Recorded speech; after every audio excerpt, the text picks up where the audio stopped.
PJ Wali Kota Sukabumi didampingi PJ Ketua Tim Penggerak PKK Kota Sukabumi melakukan kunjungan ke beberapa kecamatan di Kota Sukabumi. Dalam kunjungan kali ini, Kang Tutu, sapaan akrab PJ Wali Kota Sukabumi, mengatakan maksud dari kunjungannya ke kecamatan tersebut selain melakukan perkenalan, dirinya juga meminta dukungan dari semua pihak untuk bisa bersama-sama membangun Kota Sukabumi selama masa tugas yang diembannya ini.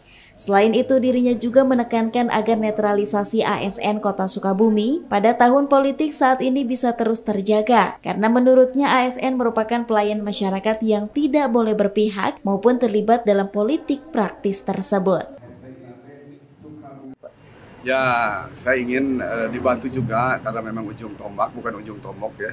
Kecamatan dan kelurahan itu, apalagi potensinya cukup banyak, DUKM-nya banyak, koperasinya ada. Itu juga kami mengarahkan agar lebih semangat lagi, terus juga jaga integritas, profesional, layanan sepenuh hati, karena yang dilayani adalah masyarakat. Pemerintah itu harus melayani masyarakat. Orang yang bermanfaat itu kan orang yang bermanfaat bagi orang banyak.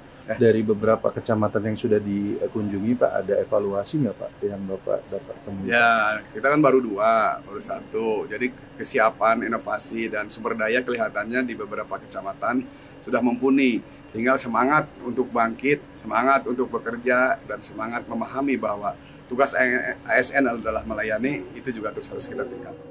Dari Kota Sukabumi, Sofwan Julpikar dan tim liputan MGS TV melaporkan.